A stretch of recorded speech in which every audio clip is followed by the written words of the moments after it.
Welcome back, Defenders. It's Chris here, your host for today. Welcome to Defenders TV Podcast Episode 60.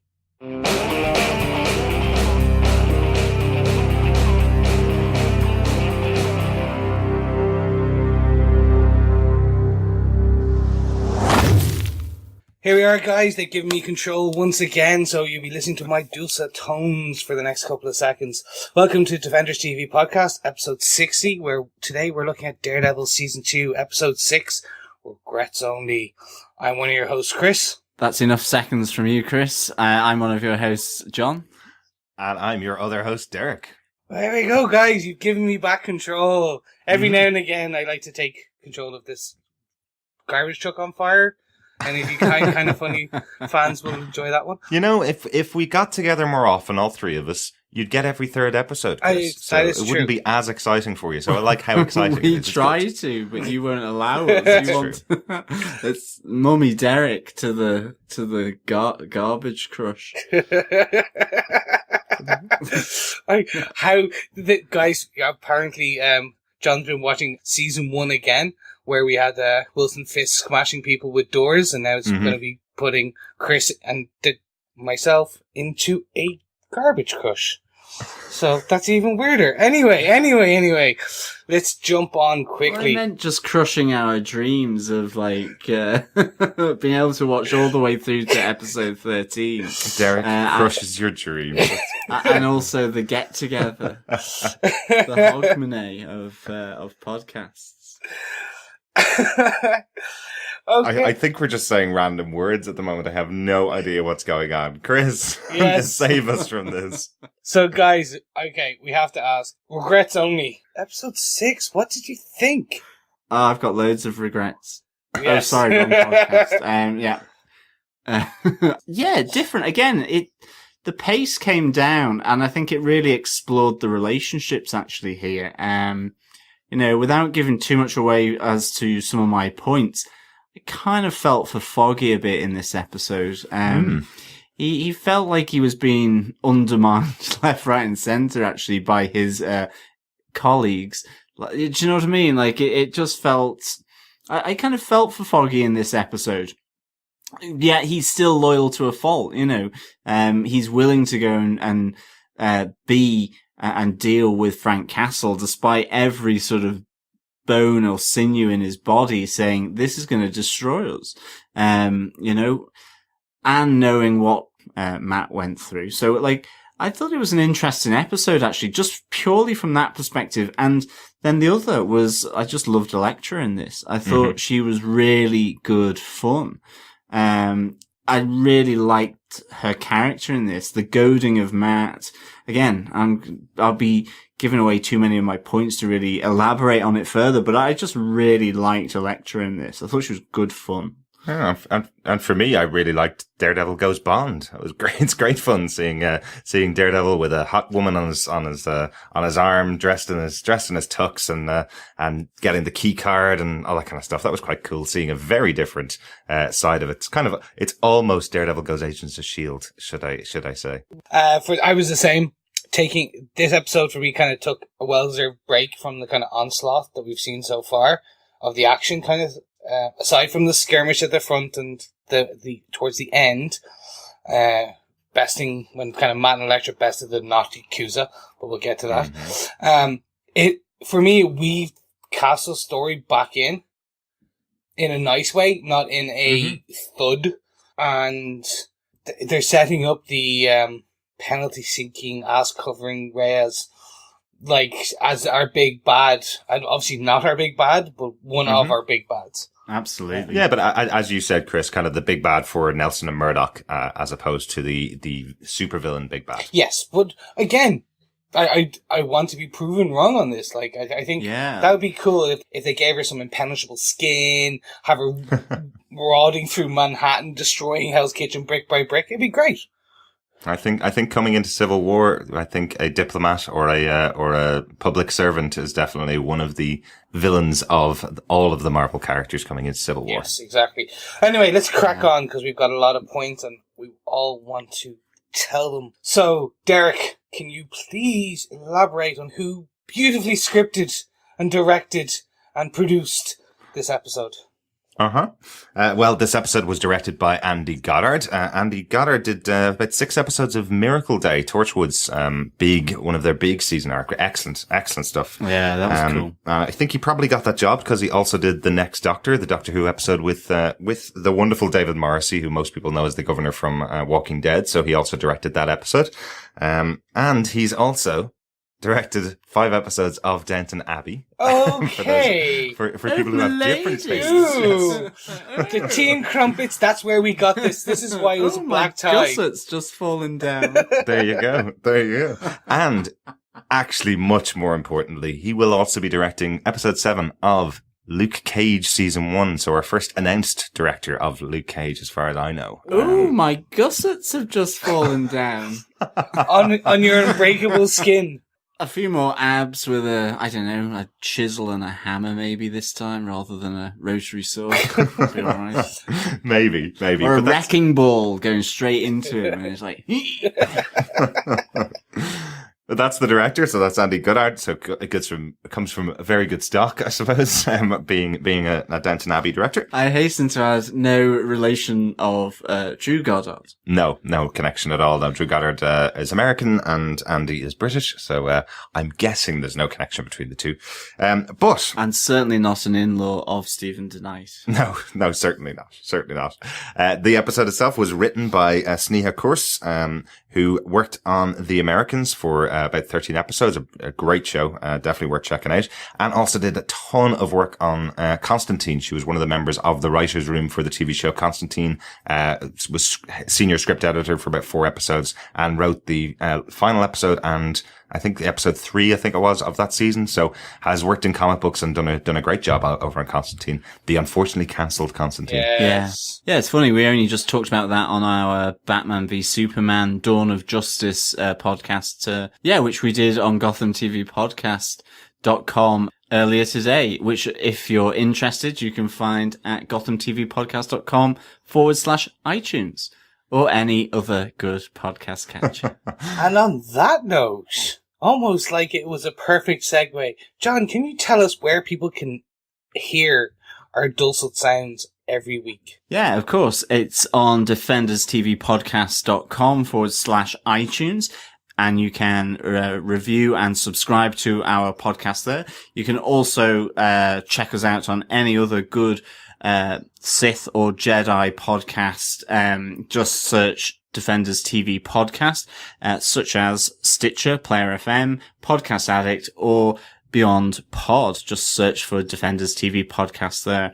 And of course, if you have any feedback or comments on this second season of Daredevil, and any of the other Marvel Netflix shows that have been or are going to be released, if you've got any thoughts on Finn Jones and his yin and yang balance of the Force with regards to meditating versus martial arts that he seems to be doing at the moment, then you can send them into feedback at DefendersTVPodcast.com, or you can follow us and join our groups on Facebook. Just go to facebook.com/groups/Defenders TV Podcast. Wait. John, are you good to give us a synopsis of this episode? I certainly am. After the Yakuza attack on Natchios' penthouse, a hungry Elektra persuades a reluctant Matt Murdock to continue to help her with her Roxxon dealings on the condition from Matt that she leaves his city for good once her business is complete. At the same time, others in Hell's Kitchen also need persuading. A very, very reluctant Foggy Nelson ultimately agrees to risk the firm and most likely their safety after Matt and Karen Page want to become Frank Castle's defenders. After meeting Castle's hapless public defense attorney appointed by DA Reyes, the advocates at law now more than ever want to ensure that justice is done in the Punisher case. However, Matt's involvement in the case is cut short when Elektra asks him to a party in order to steal a valuable ledger housed on the 13th floor of the Roxxon building. Infiltrating into the party, they retrieve the ledger and narrowly escape the building just before a lethal foe returns with a vengeance to New York City. Whilst their adversary is yet to show their hand, Matt, unaware of this danger, is informed of the imminent start of the case, The People versus Frank Castle. starts next week. With all the Roxxon mentions in there, I thought we were back in Agent Carter. Exactly. And a 13th floor of a tall building. Not very often do you find a 13th floor. Very true, very true. So if this is your first time joining us, the way we cover our episodes is we talk about our top 5 points, some good, some bad, about the episode, have a few notes to discuss, and then as we get to the end, we decide whether we defend the episode or not. Chris, do you want to kick us off with your first point? I definitely do, because I want to jump straight into this. And some of our fellow listeners who have been with us for a couple of seasons know I'm typically the villain of the group, kind of saying I don't like certain things or I get annoyed. Or that they're just tropes. Or there's a lot of tropes. Yeah, exactly. My God, writers probably look at me and would listen and go, what the heck? How does he know? But it's like, but though, if any of our listeners are writers or potentially writers for any of these shows, please email feedback and go, yeah, I throw in a trope, find trope number 1, 2, and 3, and I will actually, it'll be minute Easter eggs. But anyway, so for me, I wanted to talk about this one because Regrets Only was perhaps, I want to call it the lightest episodes so far. In that we've had every other episode was kind of very jam-filled, kind of chock-a-block of story here, story here, story here. And this we've only had really 2 stories. You literally had the Elektra and Matt story and then the castle story. And I was wondering how they were going to kind of tie Frank back in without kind of destroying what they had built in those first 4 episodes. Because it was like they made a character really human at the end of the 4th episode. And if it was just going to be this character, it was like they were just going to go, okay, he's going to go to jail, blah, blah, blah. Having Nelson and Murdock client being Frank Castle, they've actually gone back and humanized them even further. Like, in other words, like, Karen, she's not a lawyer, so why did they leave her in the room there? But that's a different kind of question.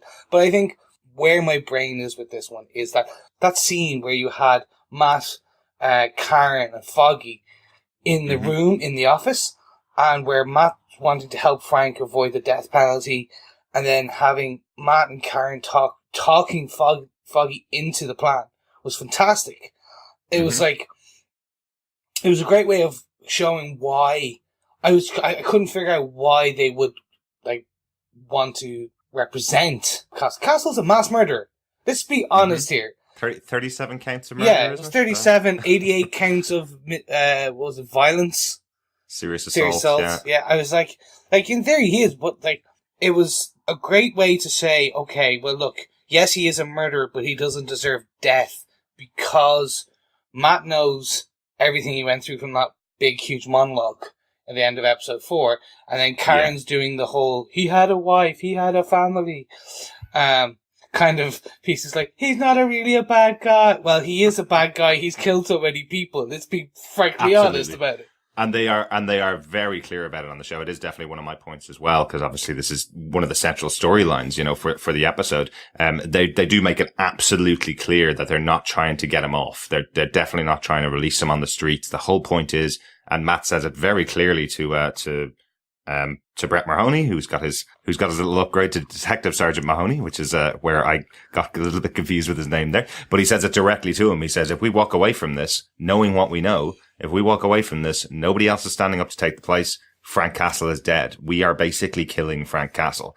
And Matt's whole theory, his whole point about life, which he talked to Frank Castle about on the roof while dressed as Daredevil, is he doesn't believe that anybody should die. Nobody should die for any, no matter how bad they are, they should be given another chance. So yeah, I really like how they took that into the Matt Murdock side, as he is a lawyer. He is a public defender, effectively. So he is going to be defending Frank Castle here because he can't let anybody die, especially if he knows a way to get them off. Yes, exactly. And I think that was one of the bits that it took me a second to get into it and kind of understand. It was like, well, I was like, you're good. You're Nelson and Murdock. You defend the righteous who are being downtrodden. And I was like, well, why are you defending a mass murderer? And then I think, it slowly came more and more. But then the bit that I think is going to come back to bite it in the ass is the fact that Matt's not defending. It's Foggy and Karen. They're doing all the work. Absolutely. I think at the end of the day, the Punisher is an anti-hero. He is supposed to split opinion, as you read a comic or as you should watch, this episode or this show. He is a killer. He has a very different way of going about, to an extent, the same kind of goals that Daredevil has, and he's a killer. I think the thing is, though, it kind of comes to one of my points as well, so I'm going to throw it in. I did feel sorry for Foggy here. I think Matt is there giving out these moral kind of speeches about, well, we don't want to see anyone get killed or whatever, but he works in a legal system which in the US, some states have got, not New York, presumably, given what they're saying in the show, but some states have the death penalty, for better or for worse, for right or for wrong. He knows that. To start having this kind of conversation, I think is strange. I mean, I kind of understood where Foggy was coming from here. He says, this has the potential to put everything on the line. Our safety and Nelson and Murdock. Not just because of Frank Castle, but because he's being tried by Reyes. There's no mass rush of people coming through the doors following the Grotto thing and following Reyes trying to really destroy this firm, or at least put pressure on it. And I mean, you then also have the personal side of it. Well, he tried to kill you, a shot to the head. You fought with him. He had you tied in chains, on the top of a roof. But having said that, it stands to Foggy that he is persuaded by, and it stands to Karen and Matt that they persuade him. But I think his loyalty to them and what they want to do sometimes consumes maybe the fact that he might be right. This might have significant consequences for Nelson and Murdock, and maybe it should, because Frank Castle, the Punisher, isn't a simple superhero, or he's debatable as to whether he's a hero. So, yes, he may have the same aim, but he goes about it through murder and killing, unlike Daredevil. And that's where these characters are so cool and so great, is because they pull you so many different ways as to your rational self goes, well, no, stay away from it. And then you kind of go, your rational self also says, but no, well, he is trying to do the same thing as Daredevil. And then your rational self goes, but he's doing it in a way that, well, you can't accept that, or you wouldn't normally. And so all of a sudden it's all these things. And I think Foggy really summed that up really well in this episode.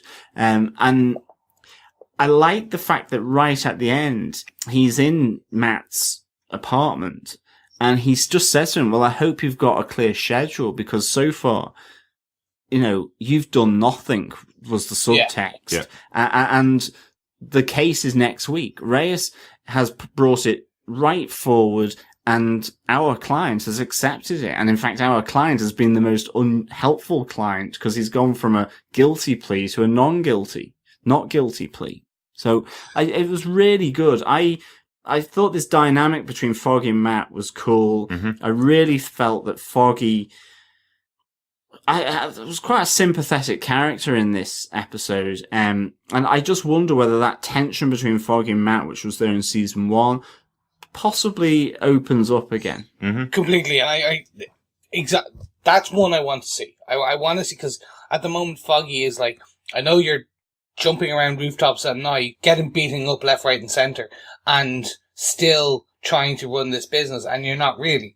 No, he hasn't yet, they've cashed the check, there's money in the bank, and he's yet to go, oh, by the way, Foggy, I have a new client, and it's Elektra. And it's like, if he did that, he'd be like, okay, I have a new client, it's all good. Yeah, but I don't think he wants to tell Foggy who the client is, because I think Foggy knows that who Elektra is and what Elektra did to Matt last time. Not the intricacies of it, but I would presume he knows the relationship side of it. So maybe he doesn't want to tell Foggy that detail. Oh, she's back in town. Oh, and she's the one bankrolling us. Not great. And she's the one pulling you away from doing all your work for the actual firm. Oh, okay. That would probably push them even further away from each other. One that I just want to kind of to close this point down, and I just want to leave it as a hanging question, is the mystery around Reyes. Why is she attempting to cover everything up? So we know, the only bit that we know is that she's running for mayor. But I think there's more to this story. She's going hell for leather against this. So either she's corrupt, in other words, she's maybe Dogs of Hell, Hand, Yakuza, something, and they're out now to get Castle, or there's something else. She's a kind of a Vanessa Fisk kind of. She's working for her, something like that. I don't know, but there's something there. Yeah, I know you said it was going to be a hanging question, but that's not what we're here at the podcast. We'll absolutely talk about it. My thoughts on it. There is somebody behind Reyes. There's definitely the way it's being presented is that she's running for mayor, so she wants to leave a very clean trail on this final case of the vigilante of New York being captured and thrown into prison. Wants to leave the trail very clean. But then when you couple that into the fact that it was before he became a vigilante that she was involved. So when Frank gets the bullet in the head and is sent to hospital when his kids and wife are killed, there's a do not resuscitate order signed by Reyes at that time before he's actually a vigilante. So there's something much bigger there. Somebody else wants Frank dead or Frank out of the picture. So, you may be right on Vanessa. We may be right on our other speculation that it is something to do with the same crew that were involved in Jessica Jones and in the creation of Nuke in the Jessica Jones series. There may be some connection between those two. But yeah, I totally agree with you that there is something different about Reyes. And I don't think it's just as plain as she's running for mayor. The men in suits, perhaps. Yeah, absolutely. Could be. Yeah. Like, this was one of my points actually as well. So I might as well get a second go one. for it. Jump right in. Like, Frank refers to her as the witch. I'll take you down, witch, along with the others. It's like he has an inkling maybe that he knows who she could be working for, or who maybe consciously or unconsciously is abetting, aiding and abetting here. I also like the fact that he says, "I'll take you down, witch. I'll see you burn," as in burn witch. Which no, just, absolutely. A nice line from him. And the other thing, and I'm sure this is just absolute wild speculation on my behalf, but I love the fact that he called her the witch. That speaks of magic. I suddenly wondered whether maybe she wasn't as earthly as she could be. That, you have this notion with Iron Fist of, and it's not, I know it's not, but my mind started wandering of, Madame Gao and all this, that you can have shape shifting and form changing type of people. Interesting. I kind of wondered whether she was somehow involved with sort of more the, sort of the Yakuza or the Hand or, that side of the equation. I don't think it is at all, but I just thought because he referenced her as a witch, I know that can be metaphorical, it could be literal, and it's more than likely to be absolutely metaphorical. Or that they may not be able to use the B. Yeah, but I just kind of thought, wouldn't it be cool if really she is much more involved with sort of the Madame Gao elements and those Eastern elements that are so becoming ever present in New York now. I love that idea. I love it. I thought it would be quite cool, but it's not going to be. I'm absolutely sure of that. But I hope she's still legal. I think if she's not that, I do want her to kind of be almost an unwilling party to it, or that, like, as DA, she signed the DNR, not because she was in absolute cahoots with the people in suits, but that she was being told to by a lawyer, on behalf of maybe the people who had done, however the story had been spun. Maybe she's totally unaware of maybe all these other different threads, or that, her focus is on Office, purely on Office, and she has a singular kind of dislike for this vigilante superhero thing, which, knowing what happens to New York, that's her city as much as it is Matt's. And her way to deal with that is to make sure she puts as many of them behind bars, or, like we discussed in the last episode, that she is absolutely pro-registration and goes after those that aren't. Mm-hmm. So either of those two, I think, are really cool kind of possibilities for Reyes, but I suspect she's just an out-and-out baddie. Yeah, but I still definitely think something here is playing in with the Registration Act.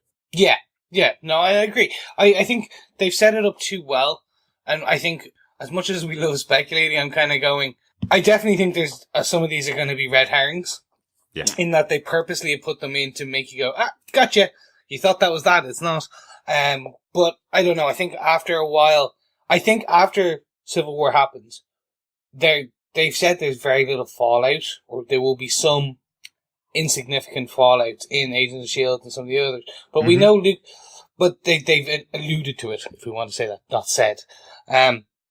So I think what will happen is we'll find out that Luke Cage happens after Civil War because he's being pursued by the police, and it turns out that will be probably Registration Act has come into effect. You need to be registered. No, I don't. I'm not a vigilante, or blah, blah, blah. And then that's why he's being chased and put in prison, etc., etc. So I think this is actually the Captain America Winter Soldier again, in that they're putting it down, like, line is drawn here, that this is the end of Phase 3, beginning of Phase 4. Right, interesting. Yeah, no, I see what you mean, and obviously everything that happens in this show took place the day it was released on the 18th of March, so because we watch it every week, that's one of the interesting things, obviously, and I know our listeners really enjoy our speculation, but most of them do know what happens, and I'm presuming there's no huge tie-in to Civil War within the next 7 episodes of the show, because they can't, because the movie won't be out until effectively 2 months after the show was released. So I say there is, it's just we don't know it yet. Yeah. So when she will see Captain America and we'll go, oh, that makes sense then. So these hanging points. But let's jump on to our next point. Derek, have you got one? I do, and we should have started with it, because it was our big end point last week, was the cliffhanger that we got for 15 seconds, or for us, an entire week, waiting for the fight sequence between Elektra and Daredevil and the visiting Yakuza. And I loved it. I absolutely loved the sequence. I hadn't really watched it in too much depth in the previews. I'd only seen the little clips that were in the trailer. I love this fight sequence. It felt like something absolutely out of a Japanese movie, out of some of my favorite action films, I suppose, that I've seen in years. Effectively, it's short enough. It doesn't overstay its welcome for me, but I like that it opens up with the really confident Yakuza, maybe not, walking into the apartment of Elektra, and Daredevil is hanging out in the shadows, swings down, starts the fight. Elektra comes in from another hidden spot behind, and the two of them go into this great battle where they're swapping fighting partners. And there's a great moment where you have a guy just sitting out the fight, waiting for his moment to pounce. Always really cool. Just felt like a really good martial arts fight sequence, I thought. And it all ends with everybody lying on the floor, Elektra giving a kick off screen, and a guy's body falling to the ground from behind a hidden closet or a hidden cupboard. Loved the scene. Thought it was really well paced. And again, first time we've really seen Elodie Young's fighting style. She's a well-trained martial artist herself, so she did a lot of these scenes herself. And yeah, I thought it was really well paced and really well done. It was a pity we didn't get it at the end of episode 5 where we all wanted it, but it was nice to have it at the start of this episode, since we didn't have any real other big fight sequences throughout the rest of the episode. Yeah, it's actually one of my points too. Although, I don't know if this was intentional, but if you think about it, that fight scene and the fight scene on floor 13 in the building were both silhouetted. So, in the first one, they were pretty silhouetted against the window in the background of this night, so they were darkened. And then, obviously, they were behind the glass in the scene where it was just... I just thought it was a nice touch. Yeah, the one on floor 13 really reminded me of the Kill Bill moment, which was in reference to Day of the Dead, I believe, or Dawn of the Dead. the behind glass sequence where it's kind of shadow boxing almost. Yes. Between all the characters against each other, where you can't really tell who's winning and who isn't. And then you kind of see, oh, well, okay, well, there's two characters still standing, so it must be Elektra and Matt. Really liked the scene, thought it was really well shot. And again, they're really upping the ante this season. They're really showing, they can do different styles of fight sequences every episode. We did get our huge, fight sequence in episode 2, but they're really showing very different stuff. There's some brawling, there's some karate, there's some weapons, that are used in each fight, but now that you've got 2 martial artists versus 5 martial artists at the start of this episode and towards the end again when they're fighting the Yakuza in the Roxxon building, they're much more martial arts scenes and do remind me of a lot more Japanese and Asian martial arts films. I think you're right there saying the different styles, because what I liked was, they both jumped from the ceiling in the beginning, and I was like, oh, that's Daredevil for me. Yeah. He's kind of like just hanging there. And I think he did this almost backflippy type thing onto them. I was like, yeah. He's like, because the only thing I feel we haven't seen too much of, which obviously is because it's more comic book than reality, is the actual Daredevil running up to a pole, swinging around it, and then kicking someone with his 2 feet into the chest or something a bit more acrobatic. Yeah. Because he's a bit more of a brawler at the moment. But now that we've slowly introduced the billy clubs, he's using them to great effect. I know. I like the billy clubs versus nunchucks that we see in one of the scenes here. I thought that was pretty cool seeing the use of nunchucks in anything. Just always gets me a bit giddy, to be honest. Everything's better with ninjas, as we've said before. So these guys from the Yakuza aren't ninjas, but they do battle like trained martial artists in this scene.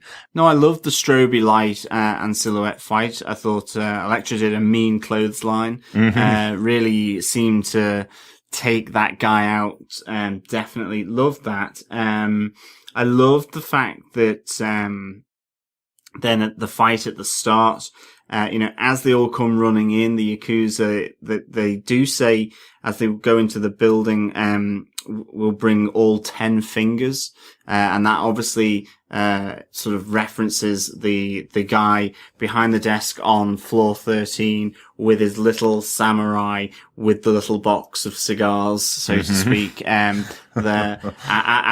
unfortunately poor old Stan Gibson has stood there weeing his pants because he's just an accountant.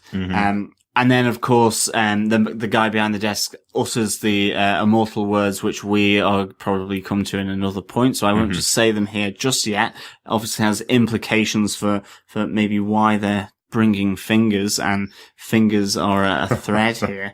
But I also thought that this might actually be the episode where we think Naboo comes back to life. I actually thought there was going to be an element of that when I realized that it was going to be heavy on the Yakuza.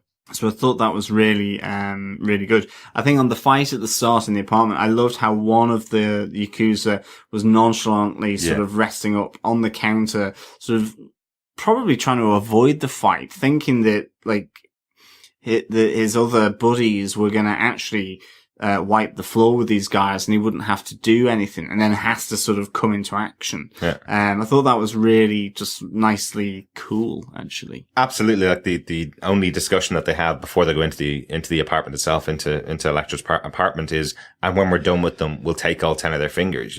It's not, and what you need to do is you need to take out her first, or you need to make sure or check upstairs, and you go to the left and I'll go to the right. It's not a tactical mission. There's only confidence that they're going to win this battle with this woman who's a hacker. Basically, they didn't expect to be fighting with Elektra Natchios and Daredevil. So I really liked that moment, definitely. Yeah, Chris, what's your next point? I'm going to talk about loyalties, because I think this is a nice kind of piece. Okay, well, we have the fact that Matt didn't stick around to question the Punisher. That was the defining point for me, where he's showing that his loyalties are divided. Yeah. And I can't wait to see that they're going to kind of do that kind of piece around his life as Daredevil versus his life as Matt Murdock. The kind of the curse of any superhero with a secret identity. And it's kind of like, okay, you must choose. Is there a way he can be both? I think that's where Father Lompton is going to come back in, So we're gonna, it's always a good story that's gonna come back in and rear its ugly head. Mm-hmm. Because he's got like three different priorities. He's still trying to patrol and take out and look after Hell's Kitchen. Mm-hmm. He's now helping Elektra chase Roxxon out of Hell's Kitchen. And he's got The law firm. the law firm. Mm-hmm. Oh, actually, he's got 4, and he's now got his new girlfriend. Yeah, he's got Karen. So, I'm pretty sure at some point they're gonna do an episode around that. Mm-hmm.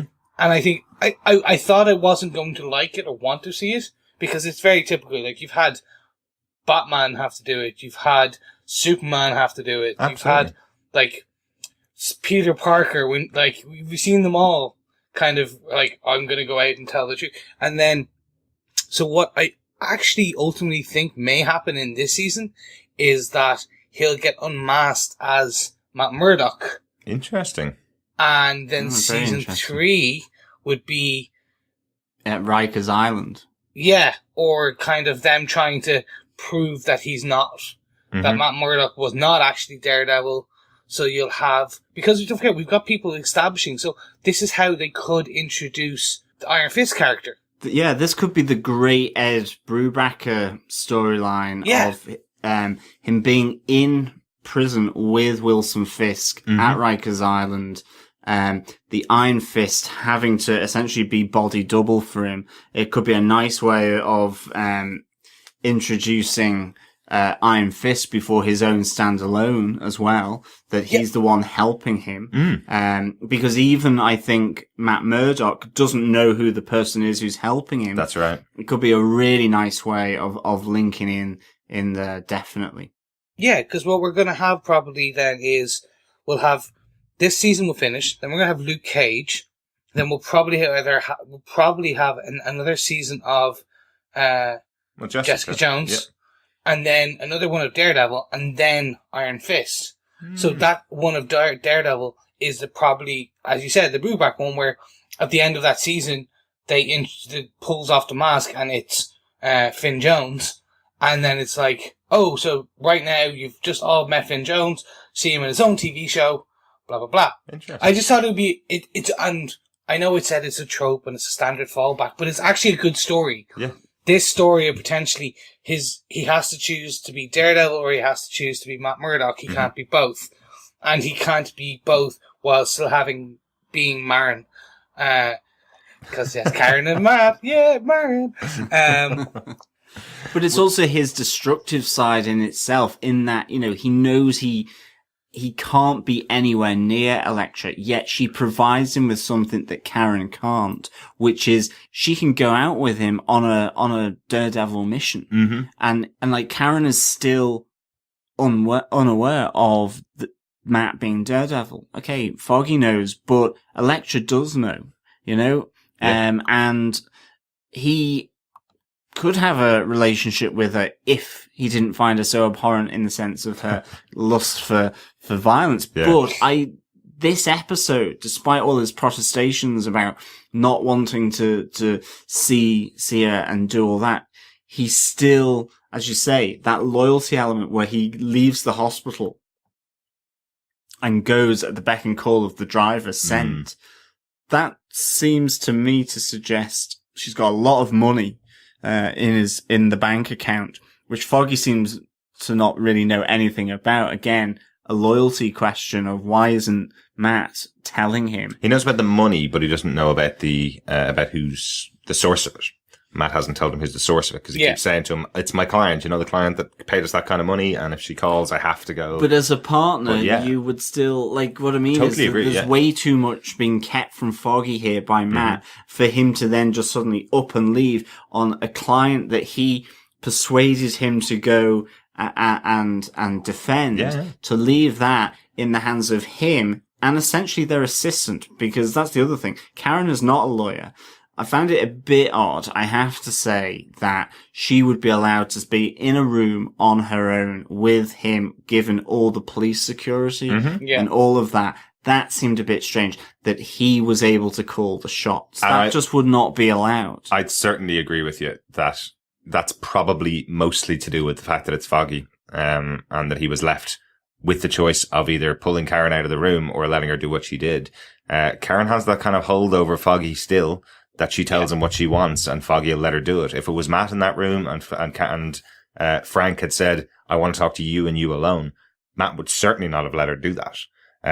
And they wouldn't be in the situation that they're in. And that's kind of Foggy's point at the end of the episode, isn't it? That, he's saying to Matt, because you weren't there and because you left it to me, look what's happened. If you were there, you wouldn't have let Karen talk to him, and Karen talked him into pleading not guilty to these crimes, you know? Why are you fancy? But yeah. I love that expression. He goes, why are you dressed all fancy? Why are you dressed all fancy? Yeah. And speaking of that whole discussion with Karen and Frank, I think that's a great scene. And Karen's discussion with Frank, adding another extra kind of layer on top of the story that Frank told to Matt back in the cemetery in episode 4. Really enjoyed this because it's kind of gives that extra depth again without showing anything. We're still not getting any kind of flashbacks to what happened. We're still getting it being told as a story. And what we find out in here, which I thought was really interesting, is Frank doesn't remember a lot of what happened to him. And he wants Karen to keep reigniting the memories for him. He's only getting glimpses of what had happened to his family and the day that preceded it and what happened, how they met up, what happened afterwards. He's only getting little glimpses of that, and the discussion that Karen's having with him is helping to ignite those memories back in him, probably because of the bullet to the head. Obviously, that's wiped a little bit of his memories.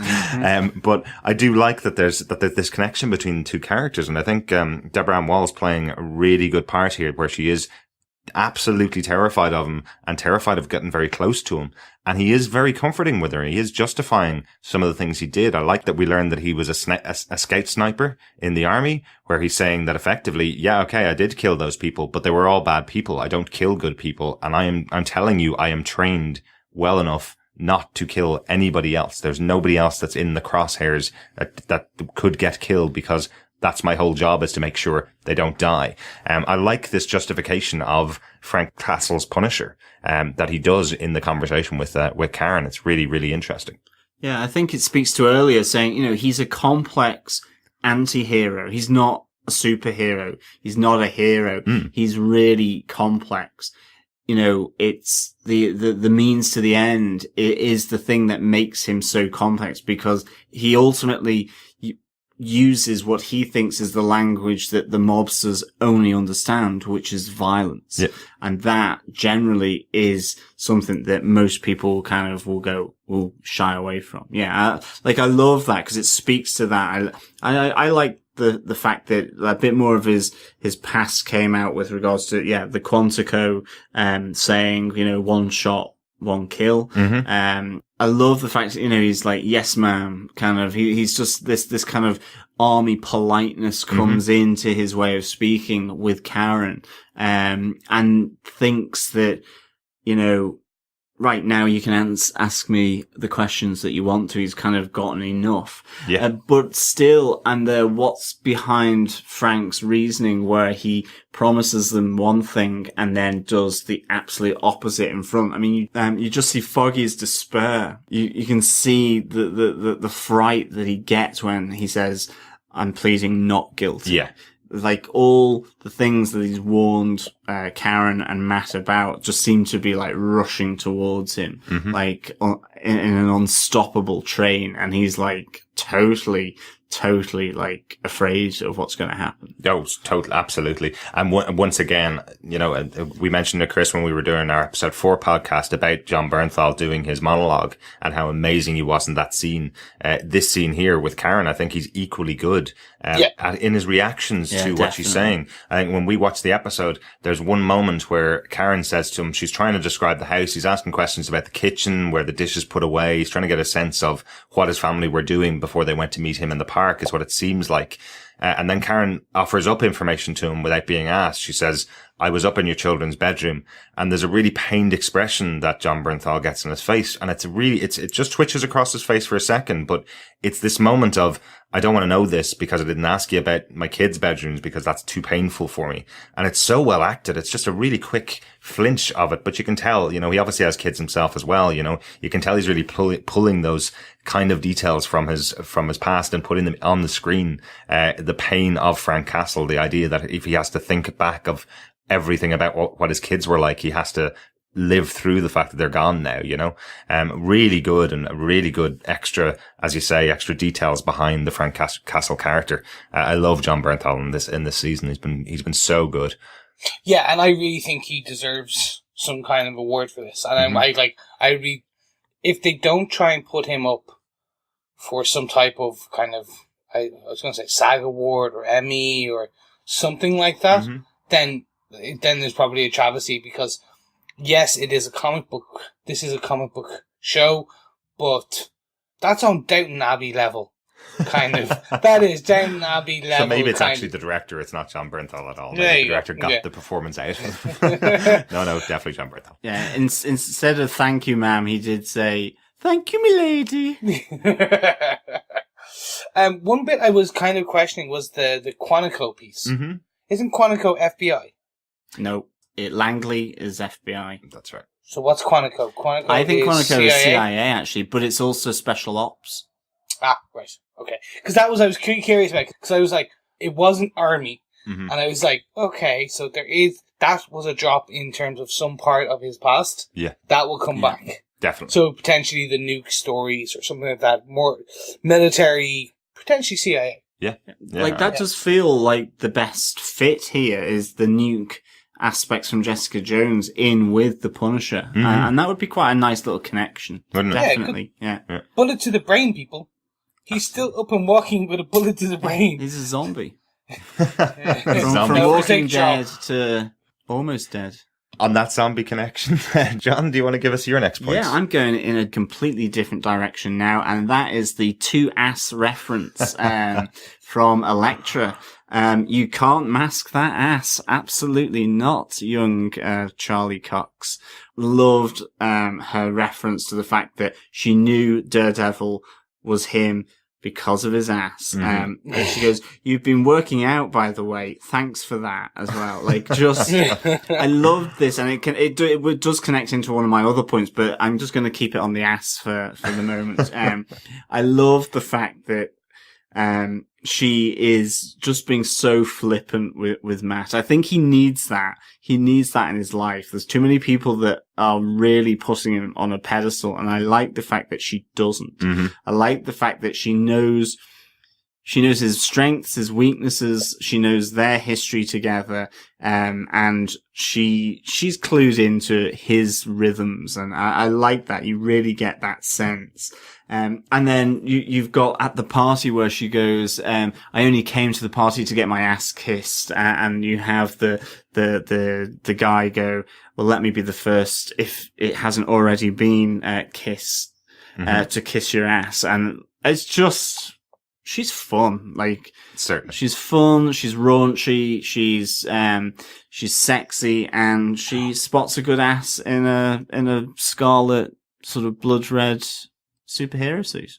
And when she ripped her when they were hiding in the room, and she rips her dress so she can get more of a kick out. I was like, oh, yeah. I'm sorry, that was just a great show of leg. I understand why they did it, but it was a great show of leg. It certainly was. Yeah, John, I love the playfulness between these two characters. She's definitely bringing the fun. She really couldn't give a damn what Matt thinks of her, or what anybody else thinks of her for that matter. She's got the money to do whatever the hell she wants, which is the kind of what Matt's trying to throw back in her face, where he's kind of going, and I want you to get on a flight, get out of the city as quickly as possible, go back to whatever 5-star hotel or spa that you came from. And she's kind of looking at him going, well, yeah, that's all great stuff, but I also want to do this. You know, it's kind of, this is why I want to spend my week in between 2 5-star vacations, you know? Really good fun, particularly in this episode. Really enjoyed having her presence along with Matt. Yeah, big time. I just loved it. So much, just her playfulness. It was really nice. Chris, what's your next point? I'm going to bring up the one that came at the end, and we all have in our notes. I'm pretty sure about it. With that one line, "Who said I was Yakuza?" I know. I'm like, the hand are in town. Yeah. The hand has arrived. I literally wanted to start jazz dancing, like, the hand, here we go. The jazz hands have arrived. The jazz hands. Maybe they were the Yakuza thugs or they were thugs, but they were not our one and only killer ninjas. Mm-hmm. So I'm like, yes, if he is what he meant by that, or if this was just another, we're going to bring you over to the next episode by making you think that this is the hand. But I'm hoping this means, okay, yes, this is the hand. They are part of Roxxon, or the Japanese arm of Roxxon, and that means we're going to get our killer ninja action in the next episode. It was definitely really interesting that it was the guard on the door that shot two of the security guards that brought Stan Gibson, the accountant, into the office. It's the security guards in this central office that shot those two security guards, I guess. And they're there for the announcement that whoever said that we're Yakuza. So not everybody in the building is part of this other group that isn't the Yakuza, I suppose. They're probably part of Roxxon, or they could be Yakuza. I like that this could be a smaller group within the Yakuza group, potentially.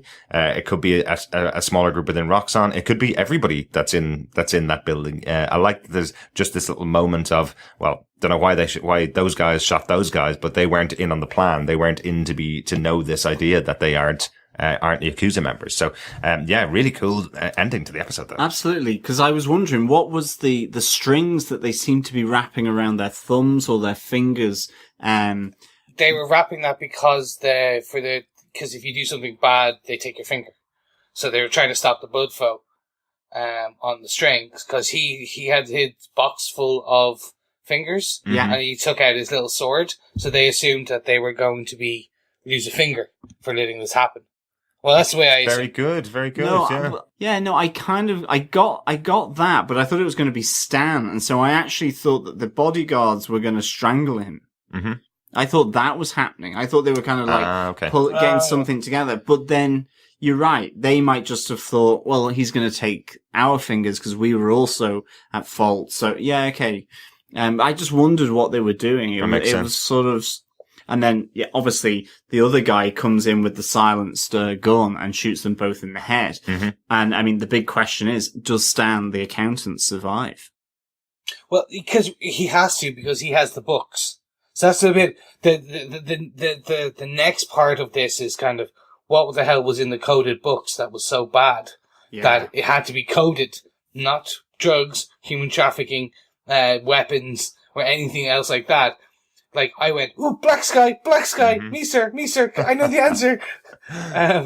But like, it's kind of like, okay, so will he stay alive? Will they keep him around? Because he is, in theory, the Hand's accountant. That's true. Which is like, good to know that even your most dastardly evil corporation or evil entity must have a good accountant on the books. Absolutely. If you've got a degree in accounting, you've got many opportunities. It's the money that talks. We saw that with Stringer Bell. From The Wire, money talks. Follow the trail. And we also saw that last season in Daredevil as well, with the owl. Owly. Leland Owly. Yeah. Really like this scene, and it kind of brings me on to my final point, which is the other one I mentioned at the beginning of the episode, our Daredevil James Bond crossover, effectively. The whole scene of the two of these characters working together and working their magic to retrieve the books from Stan's office, I thought was fantastically done. You know, some great moments in there where Matt uses his blindness and his quick and fast ability to throw a wine glass over someone. Really enjoyed that, to get the key card. Thought that was quite cool. Going in and following Stan into the bathroom and taking out three guys in 2 seconds flat. Absolutely great. And then obviously the investigation as to how they find the key card, and Matt using his abilities again. Definitely seeing a lot more of Matt's abilities throughout this scene, where Elektra's about to go up and approach and pickpocket Stan, and Matt's the one that realizes that there's all eyes in the area are on him. Thought that was really cool. A nice little shimmer to show that he's using his powers effectively. Stuff in the office where he's able to tell there's a secret wall behind the desk. That was very cool. Being able to find out where the switch is to be able to open the door, because you can see there's a break in the electrical activity over beside the little bonsai tree. And then as Elektra twists it, she goes, I did that all myself. Really good, really fun, as I say, Bondian moments. And again, the tux certainly helps with Charlie Cox. It was great. Yeah, I really like the first safe that Matt opened by putting his fingers up against the door of the safe and him turning the dial. It like using his hand instead of the stethoscope type thing that you would use to hear all those mechanisms moving around. I thought that was pretty cool. Yeah, really good touch. For me, I have to say one thing. He used his cane as a billy club. Yes, he Oh, did. yeah. That is true. This was brilliant because it showed that he doesn't always have to be in the suit to be Daredevil. Because it was just like, you said, he stopped her, pulled her back when he heard people coming. They walked slowly down the stairs. As you saw people coming, as people went across from the floor above them. You said they were hiding just down to the corner of the stairs. I really loved the bit with the electrical charge and the electrical current you could feel, because I thought that was cool. He was just like waving his hand. It's like, use the force, Luke. I was a bit like, it's going to be cool. Yeah, I really loved the stealth movement around the corridors. Yeah, that was one of the really cool scenes. It did feel like Metal Gear Solid or something, like a computer game as well, where he's able to kind of sense what's coming around the corner, and obviously Elektra can't, but I think she even says, "Good job, Mr. Magoo," to him, named after the one of the blind cartoon character. Again, a nice little niggle from Elektra to Matt there. Yeah, great, really good scene. Yeah, the only thing I found slightly weird about that whole part with him and his powers and the James Bond moment was he somehow knew that paper was in the drawer. I was like, hold on, you see World on Fire, particles. I'm like, what? How do you? What? I was like, how does he know that was paper? I was like, okay, can he smell it? That's the drawer full of books and paper. Yeah. Yeah, I was like, okay, that was a stretch, but I'm going with it. I'm going with it. Absolutely, yeah. But yeah, really good fun scene. Again, really good to see the investigation side of Daredevil and Matt and Elektra working together, definitely. So, John, do you want to give us your last point? Yeah, it's an extension of what I talked about before. It's just Elektra's goading of Matt. I thought the exchange that they had immediately after the Yakuza fight at the start, and she kind of goes hungry, and you see this sort of huge smile on Elektra's face. Happy times with Matt are back again, where they're fighting and getting excited and maybe aroused by all this physical violence. But I love the exchange. She really does goad him throughout this episode. She calls him, you said not bad, Magoo, when he just pulls her down the side on floor 13, and as two of the guards come around the corner, as she's propositioning Matt to help her infiltrate Roxxon to get this ledger, there's all this sort of bartering and negotiation going on between the two of them, and Matt's kind of going, and then you'll leave my city. And she goes, don't worry, I'm out of your city as and when. And I'm really glad she did that, because Daredevil's ownership of this city is sometimes just grates with me slightly, and that it's still being used as the phrase throughout the season. It made sense in season 1, I think. And it still makes sense here, but I think maybe it's being overused a bit, actually. I think he needs to get off his high horse a bit with that. And I like the fact that she goads him on it. So, I love that. I love the fact that she says, of course, no sex. Her condition is no sex. And he's like, Elektra, you've got such a purr kind of thing, and she goes, well, every man has, that I know of, looking straight at him saying, even you, Matt. Like, she was really kind of uncompromising with Matt Murdock here. And I kind of liked that. I liked that she's not deferential to him in any way, because yes, Foggy is to an extent. There's a lot, even though he challenges him as well, there is a deference underlying all of this. Absolutely. Hence why he takes on the Punisher job with Karen. And Foggy is absolutely Matt's sidekick and always has been. He knows that. He's always been his wingman. So you're right. He's totally deferential to Matt all the time. And I love her drunken act on floor 11.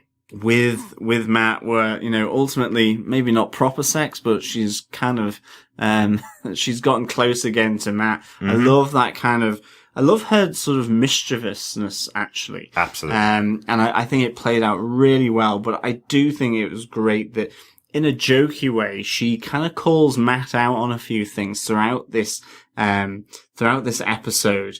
And I just thought that was really quite good. Even to the extent where she goes, same time tomorrow night, Matt, you know, and you just wonder, is that going to happen? I really hope it does, because again, it might just help with the breakdown of Karen and really just has sort of Matt's world crumbling around him. And I think that will be a really interesting, direction for the season, that those really troubled relationships that Matt Murdock has in the comic books and which really impact on his life. And I think this could be a really nice way of getting into it, I think. Absolutely. No one can resist a bad girl, really, can they? No. And especially if it's Elektra Natchios. Who doesn't love nachos? Absolutely. Well, I think we're done with our top 5 points. Anybody have any notes they want to throw out? I got one. Mr. Hiroshi, who, when Elektra said hello to him, I kind of started thinking, and again, this is because who said it was Yakuza, blah, blah, blah.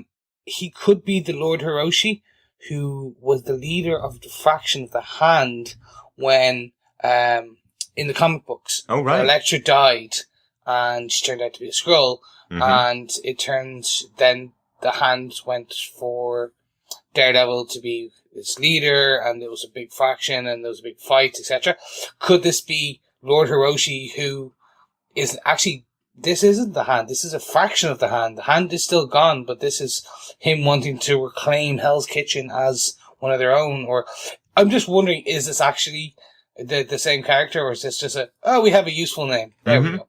Possibly. That's very interesting. Yeah, nice catch there, Chris. One of my notes for the episode is I loved the discussion. Again, it's in this discussion with Frank Castle, where when Foggy tells him that Reyes hasn't accepted the full terms of their agreement, that he's going to be put in prison. He's going to be in general population, or Gen Pop, which means he's going to be surrounded by criminals. And Frank's response to that is, sounds like a party, which is the first big comic book Punisher that we've heard here. Obviously we've seen the actions of the vigilante Punisher in the show and how they're setting up in the Daredevil season, but this really feels like Frank Castle. It feels like him being inside a prison surrounded by criminals is, I suppose, like Rorschach in The Watchmen. I'm not trapped in here with them, they're trapped in here with me, is very much a Punisher type of phrase, This is exactly what we felt like for Frank's reaction to that. I don't mind if I go to prison. I'm going to be able to take out some of those criminals that are still alive. It seems to be the attitude. So I really like that. And one other note from me, we were wrong, Chris, when we discussed the relationship or the startup of Marin. We thought that Foggy knew about it, or I definitely did. I thought that Foggy was giving the all clear and giving the old friendship thumbs up to Matt. No, not really. He kind of seemed pretty surprised that they were in a relationship in this episode. I think he kind of thought that Matt was walking her home, and it's a nice little romantic moment, but he hadn't been told about it afterwards, it feels like. And the reaction from Foggy was great. It was, what? Hold on a second. Is this thing a thing? Yeah? Yeah. It's definitely not a thing. Yeah. I was like, ah. Poor Because Foggy. it was a poor Foggy moment. And then absolutely. And then they left the room as well, not even giving him any further explanation. Marin leaves the room and goes off for another snog. Yeah, that was my only note here, was just the woe moment. Did this really happen from Foggy? And like you said, Chris, it's just more like, is he fine with this relationship? Maybe he's not. Maybe with Matt going off now to this other client who's got all the money, he's been left with the client that's got no money and is probably going to destroy the practice and the legal firm. Then maybe this is all starting to build up where there's going to be a bit of a big blowout between the two. And again, I think it really speaks back to the comics of Matt's own destructive personality, with his friends and accomplices in, so to speak, that this will be kind of quite good, because it seemed like, oh, okay, this is happening, and it seemed a strange surprise to him, I thought. But you did see them holding hands going into Frank Castle's hospital room as well. But I think also to that, I think Karen was also holding Matt's arm all the way going into the hospital the whole time. So maybe just that little slip might not have been as big a thing as when two of your friends or the two other coworkers you have in an office just make a kiss goodbye right in front of you. Not something you generally see from your coworkers if you didn't know they were going out, you know? That's true. But I think the only note I've got as well then is I love the cuffs, the tape around the bed, and just that empty room of Frank Castle's hospital room. I thought it was a real nicely set up scene. And I like the fact that Frank Castle calls out, "You protect shitbags." yeah, That's in inverted commas. And then ultimately is being protected by them. absolutely. It's a nice little call out, obviously to Grotto, who was one of his intended victims and was a victim of his. Yeah. So really, that was just a nice little scene, I thought, as well. Totally agree. And once again, it's the power of the storytelling in this show is really about everybody has their own motivation, and they do show at every turn, when they get the opportunity, what the motivation of people are. So there's not as many supporting actors in this show, than you would get in a lot of other shows. Everybody's shown why they feel that they're doing things the right way. And again, Frank's really calling out the fact that, yeah, okay, you think you're the greatest defender in all of Hell's Kitchen history. You think you're a great lawyer, dealing with the cases that other people don't want to take, but he killed people. He shot people just like I did. And you think I'm the bad guy, you know, but you're getting people off effectively. Not Grotto, unfortunately. Yeah. And on that note, Chris, do you defend this episode of Daredevil Season 2, Episode 6, Regrets Only? I do. Even though it was a slower it was slower, but from kind of the fast breakneck speed that we've been used to. This was kind of one of our lull episodes, but they did something very right in the season where this lull episode, they still gave us action. They gave us 2 fight scenes. They gave us this break-in. They advanced the plot in a number of different cases, while still it was a slow chug. And it was good. So for every question they closed for me in that, how was Punisher and Frank Castle going to be brought back in? They opened a new one, which is, why is Reyes going after him so badly, etc. Well, Roxxon on the Yakuza. No, not the Yakuza. It could be the hand, blah, blah, blah. So they're doing it very well in that, okay, this is the question we have.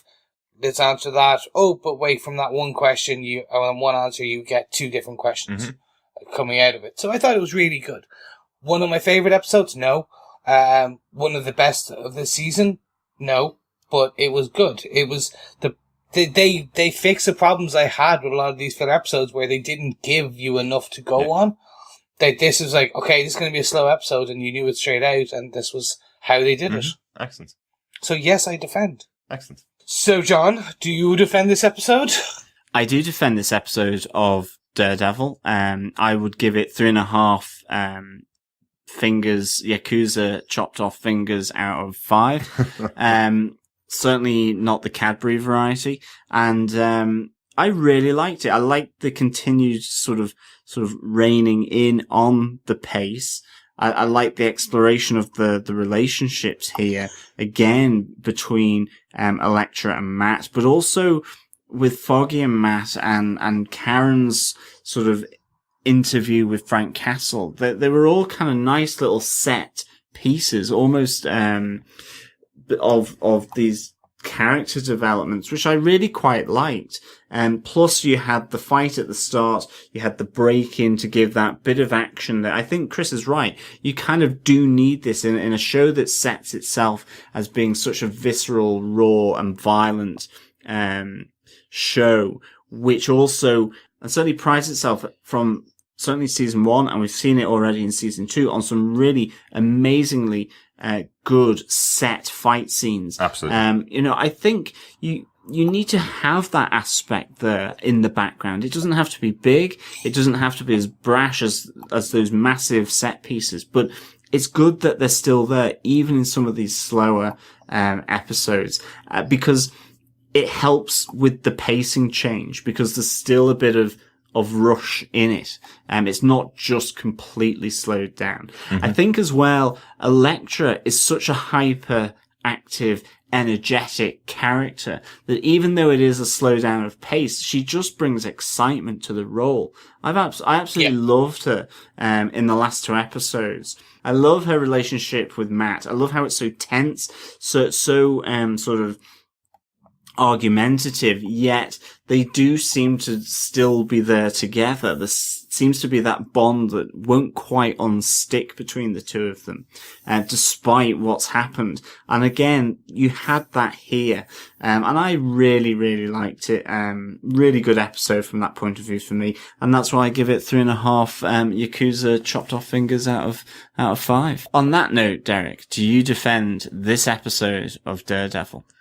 I do defend this episode. I really, really enjoyed it. I loved Karen and Frank Castle together in a room. I thought they were really good scene. Love Jon Bernthal in that scene specifically. Again, to your point, John, Elodie Yung is knocking it out of the park as Elektra. Her playfulness, the action sequence at the start that we were waiting so long for, unlike most of our listeners, I'm sure. I think it paid off totally, and the playfulness all the way throughout the episode where Matt's trying to calm her down, trying to rein her in, but she is not for taming. Thought that was great. I do agree with you about Foggy. I do feel that he is getting a bit of a bum's rush from everybody around him. He's being told what to do by a lot of people, so he is really kind of being pushed to the side. But I think it's going to come back. And the one thing about this episode that makes me really excited is we are going to get a courtroom scene. It's coming. We're going to be going back to court with Matt Murdock. Yes, lawyer by day, defender by night, and finally we're going to see him in a courtroom. That's quite cool. Looking forward to it. So yes, I do defend this episode. Cool. One thing I should add as well is that, I hope that the consequences of some of these little interrelationship tensions that are building up, and I don't necessarily mean the obvious one between Elektra and Matt, although obviously there has to be a consequence there, but it's also, I want to see Karen see Elektra and find out about Elektra for the first time. And the same with Foggy, that they really get to suddenly see that it's not like he's saving people, which is probably what Foggy thinks he's doing in a lot of cases, that he's with Elektra, who maybe he knows something about her already. Absolutely. So some of these sort of tensions that maybe or secrets that are starting to build up between these characters, I really hope that they are exposed. And I hope they're done so in a really meaningful way, actually. Because that would be the slight letdown from this episode. And the last one is that this time and effort and pacing that's been gone into exposing all this really doesn't get fulfilled in a meaningful way. Well, let's hope it does. Yeah, definitely. I think that's it for this episode of Defenders TV Podcast.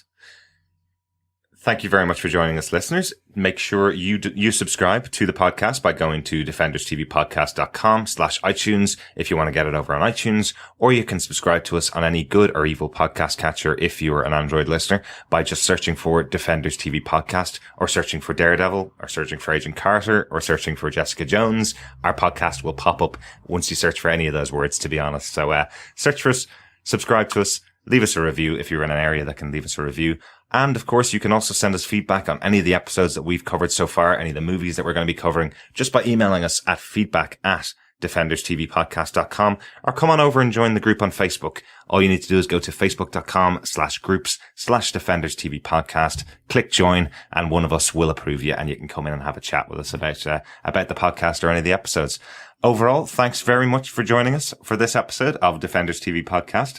We'll be back with you for episode 7 of Daredevil next week, which is Semper Fidelis, or Semper Fi. Semper Fi! Semper Fi! Yeah, no, guys, thank you so much for listening in. Of course, because I'm such a gentleman, even though I was controlling this podcast, I let Mother Derek feel that he was in control by giving him the ending. So from all of us here at Defenders TV Podcast, we'll see you next week. Yep, see you next week. Thank you so much for listening. Bye. Bye.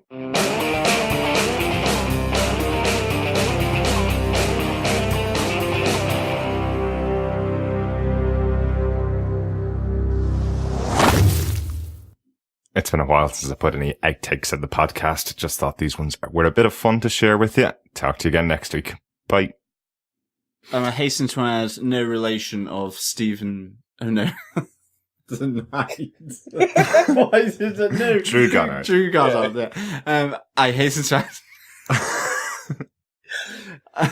I hasten to add, no relation of Drew Goddard. Mm-hmm. There's going to be some wild herrings in here that we can, because we know they've all but said that there Red definitely herrings. is tie-ins. Is that where you're But I love wild herring as well. Wild herring is gorgeous. Yeah. It's really tasty. Red mullet's great as well. This has been a Flickering Myth Podcast Network production. For more information, head over to flickeringmyth.com for more shows like it. Find this show in iTunes by searching for the podcast name, and head over to youtube.com/flickeringmyth to subscribe to the Flickering Myth movie show. We'll see you on the next podcast. Take care. Bye bye.